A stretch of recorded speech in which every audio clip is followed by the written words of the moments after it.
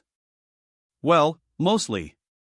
I had help rebuilding it last night after it collapsed." She stares at me. "How old are you?"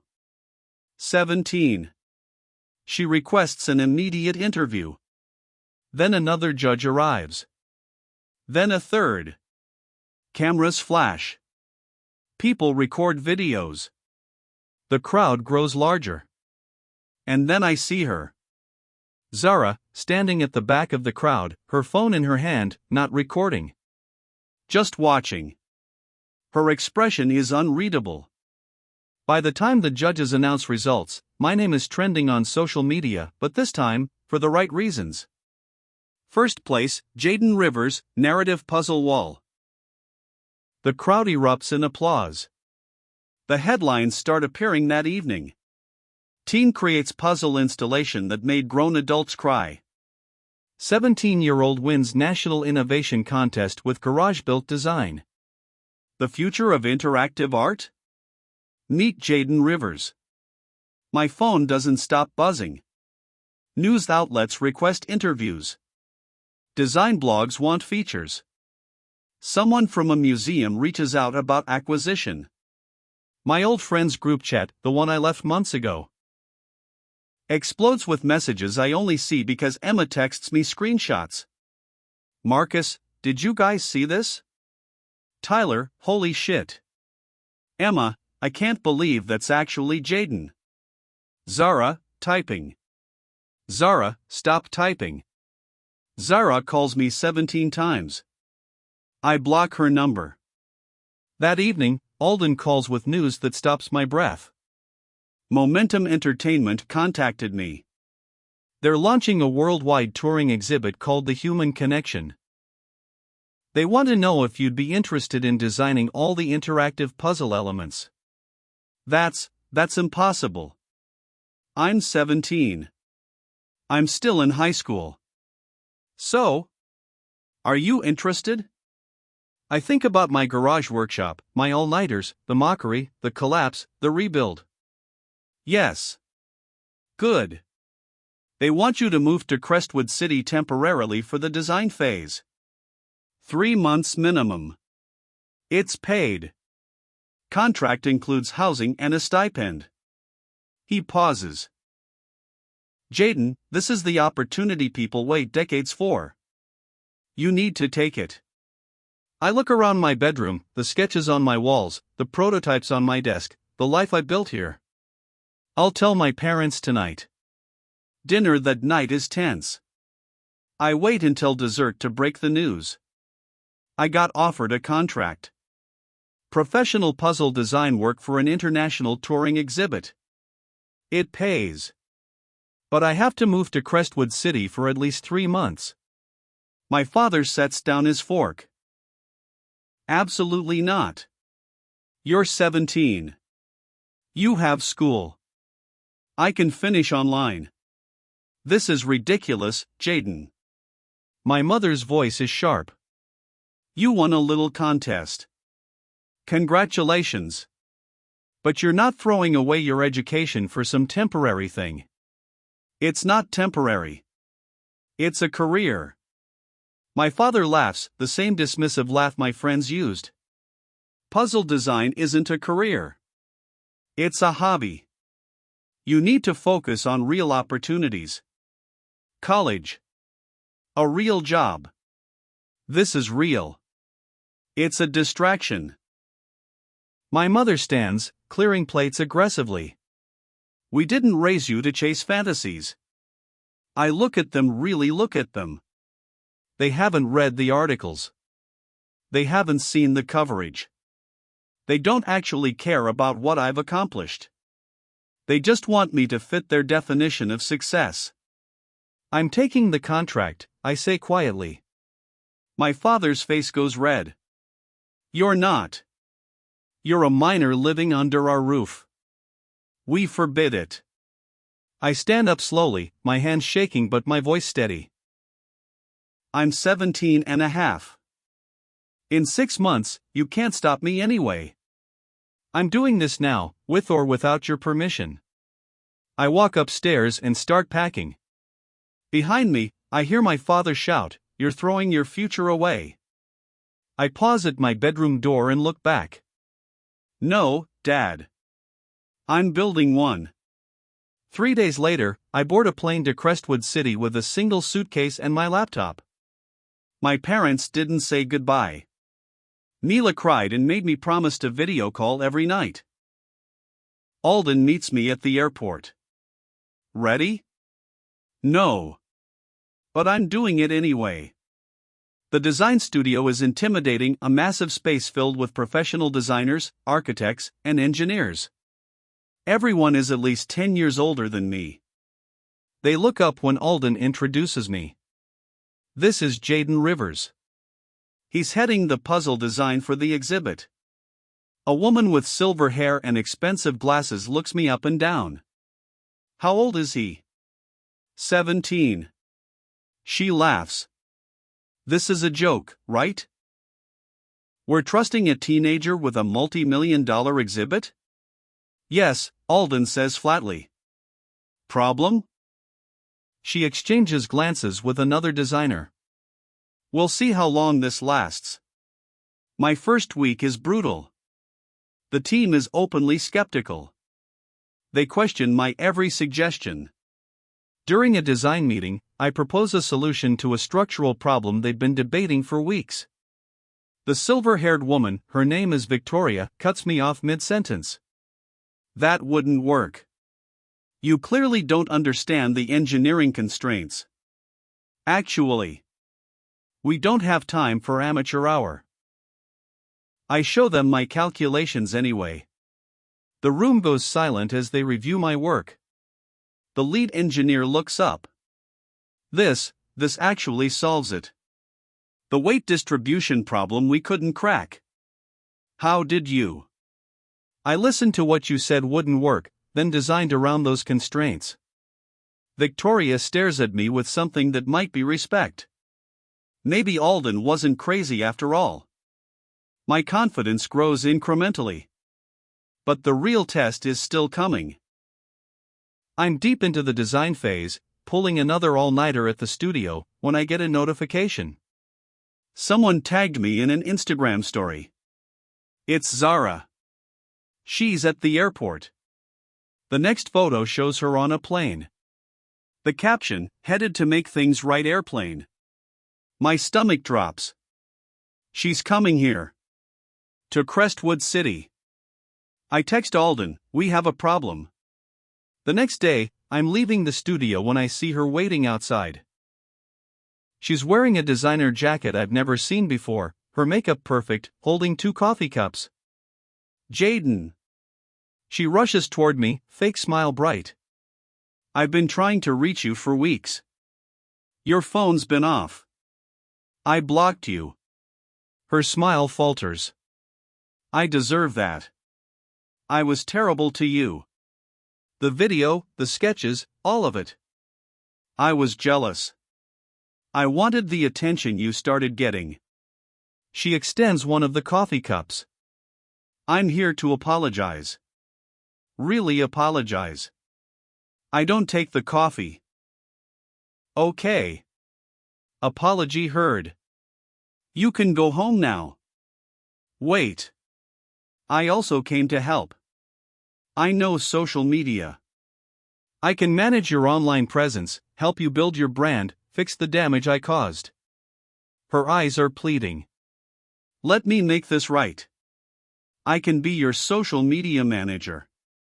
It'll fix my image too, people know I was mean to you. If I help you now, we both benefit.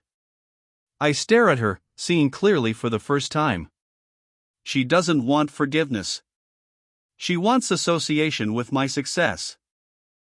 No, I say simply, and walk away. Behind me, she shouts, Jaden, please. I said I was sorry. I keep walking. Zara doesn't give up. She shows up at my temporary apartment building. She sends messages through mutual acquaintances. She posts cryptic Instagram stories about making amends and supporting real artists. I ignore all of it and focus on work. Then, 2 weeks later, disaster strikes. I'm called into an emergency meeting. The company's legal team sits on one side of the table. My contract sits in front of them. We received an anonymous email, the head lawyer says, sliding a printed document toward me. It claims you've been stealing puzzle concepts from an online design forum and passing them off as your own work. My blood turns to ice. That's not true. Every design I've submitted is original. We have to investigate. Until this is resolved, your contract is temporarily suspended. I try to defend myself, but the evidence they show me is sophisticated. Screenshots of forum posts that look similar to my work, timestamps that suggest I saw them before creating my designs. It's all fake. But it's convincing. I leave the meeting in a daze. My career, my future, everything I've built potentially destroyed by lies. That night, Alden calls. I got a copy of the email they sent. I ran forensic analysis on the file metadata. And it was sent from a phone registered to Zara Chen. I have proof. I find Zara outside her hotel the next evening. Rain is starting to fall. She sees me and goes pale. Jaden. You sent that email. You tried to destroy my contract. I don't know what. The metadata traces to your phone. I have proof. I show her the forensic analysis. Why? Her composure cracks. Tears fall, mixing with rain. Because you're leaving everyone behind. You'll be famous and won't need us. I was scared you'd forget me. So you decided to ruin me? I didn't think it would work. I just wanted to scare you, make you come home. You were never my friend. My voice is cold. Friends don't mock dreams.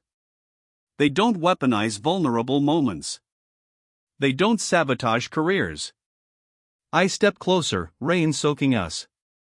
Hurting people doesn't keep them close. It pushes them away forever. She's sobbing, mascara running. I'm sorry. I know. But sorry doesn't undo damage. I forward the evidence to company lawyers. Hope you figure out who you are without tearing others down. I walk away. She calls my name, but I don't turn around. The company reinstates my contract within 48 hours after reviewing Alden's evidence. Zara is banned from the premises. The investigation concludes with my name cleared and my designs validated. I throw myself into work with renewed focus. The master puzzle I designed for the exhibit centerpiece is the most ambitious thing I've ever attempted. A massive mechanical sculpture 15 feet tall that users interact with through touch, sound, and movement. It tells a story of human connection through abstract mechanisms. It takes 6 weeks of 16-hour days. The installation team works around the clock to build it according to my specifications. Opening night is sold out within 3 hours. Press from 12 countries request access. The company adds 2 more showcase dates before the exhibit even opens. The night before the grand opening, I stand alone in the empty exhibit hall, looking at my creation.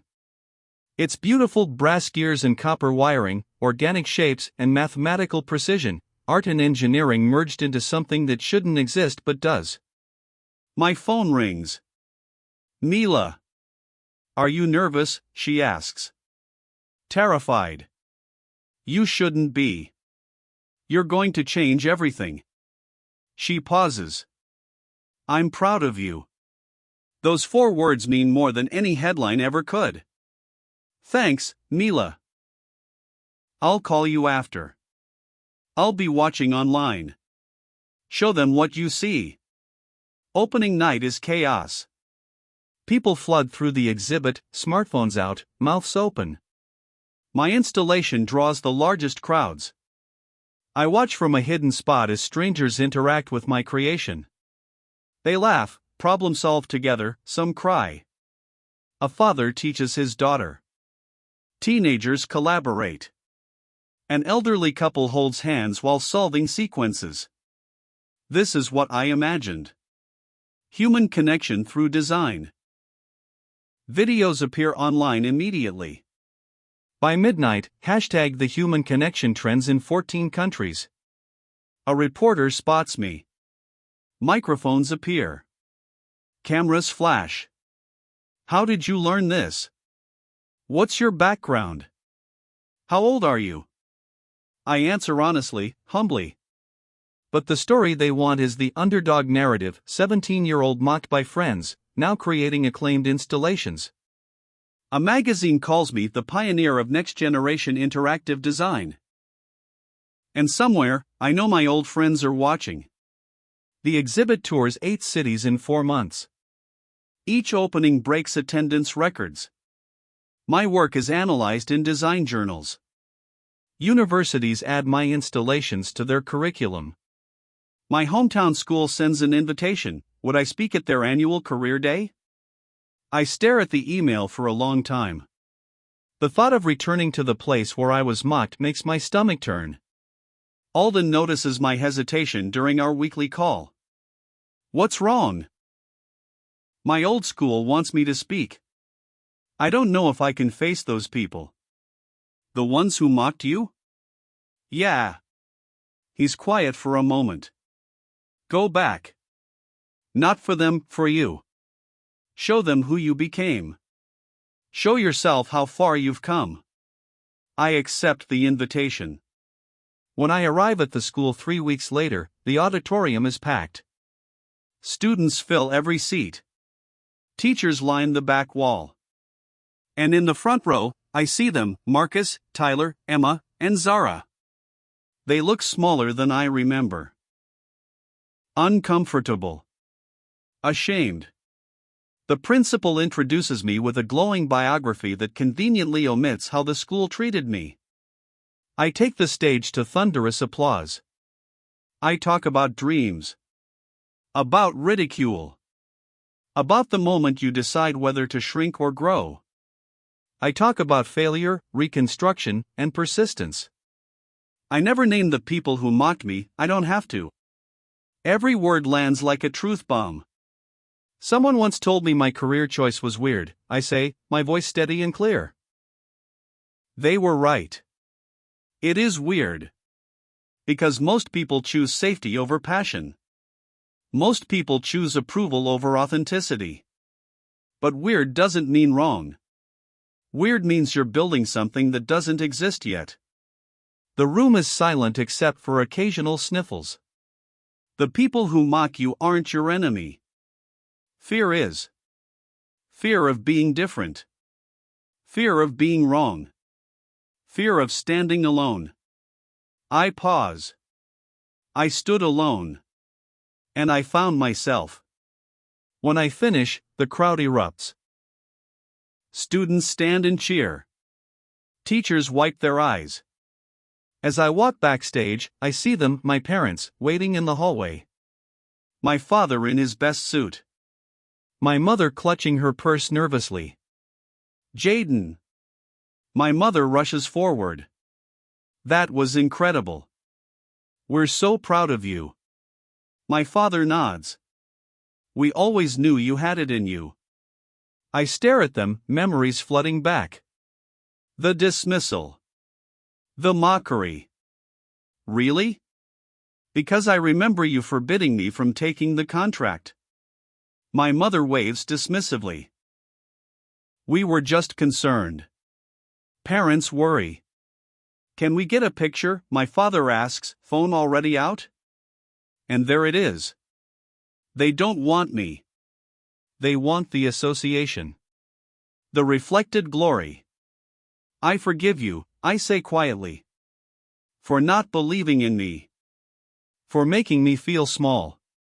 My mother looks relieved. But forgiveness doesn't mean you get access to my success. I step back. I'm not the same kid you dismissed. I don't need your approval anymore. My father's face hardens. That's unfair. I'm not angry. I'm just done pretending. I shake my head. Reporters call my name. I turn toward them, toward the future. My parents stand behind me, reaching for something they lost. I give 3 more interviews that afternoon, then return to my hotel exhausted but lighter somehow. My phone buzzes with a call from an unknown number. I answer. Hello? Mr. Rivers? This is Catherine Walsh from Momentum Entertainment. We need to discuss something exciting. I sit up straight. I'm listening. The Human Connection exhibit has exceeded every expectation. Attendance. Revenue. Critical acclaim. We want to expand 12 more cities, possibly international. She pauses. And we want you as creative director for the entire franchise. Full creative control, equity stake, leadership role. This would be a permanent position. I can't breathe. I'm 17. So? Mozart was composing symphonies at 5. Age is irrelevant. Talent isn't. After the call ends, I stand at my hotel window overlooking the city lights. Buildings stretch toward the sky, each one built by someone who refused to stay small. I pull out my phone and send a single text to Alden. They offered me creative director. His response is instant. Did you say yes? Not yet. Wanted to tell my real family first. I video call Mila. She answers immediately, stuffed rabbit in her arms. I have news, I tell her. Her eyes go wide as I explain the offer. Are you going to take it? She asks. I look at my reflection in the window, no longer the kid who got mocked in a cafe, but someone who built something impossible. Yeah. I think I am. The contract signing happens 2 weeks later. I'm in a conference room with lawyers, executives, and Alden by my side. The papers spread across the table represent the future I built from mockery and midnight work sessions. I sign my name. Jaden Rivers, Creative Director. That evening, I'm back in my apartment, packing for the next city tour, when my phone buzzes with a notification. Someone tagged me in a post. It's Zara. A long, public apology posted on every platform, admitting everything she did, taking full responsibility, and asking for forgiveness from the internet rather than from me privately. I read it once. Then I block her on the final platform where she could still reach me. Some people apologize for redemption. Some apologize for attention. I've learned to tell the difference. I finish packing and open my laptop to review designs for next month's expansion. My phone rings again. This time it's a number I recognize, a journalist from a major tech magazine. We're doing a feature on young innovators changing their industries. Would you be interested? I schedule the interview, then walk to my window. The city glows below me, full of people chasing dreams, building futures, proving doubters wrong. I think about the cafe table where it all started. The laughter. The video. The humiliation that became fuel. I pull out my phone and type a single message to myself, a reminder I'll never delete. Mock me again. Watch what happens next. I hit save and smile. Because what happens next is everything. What an incredible journey. Thanks for watching till the end. Please let us know in the comments where you tuned in from. We absolutely love hearing from our amazing global audience. Don't forget to subscribe if you haven't already. Give us a thumbs up if Jaden's story inspired you, share this with someone who needs to hear it, and hit that notification bell so you catch all our future stories. Remember, the people who mock your dreams today will study your success tomorrow. Keep building. Keep creating. Keep proving them wrong. See you in the next one.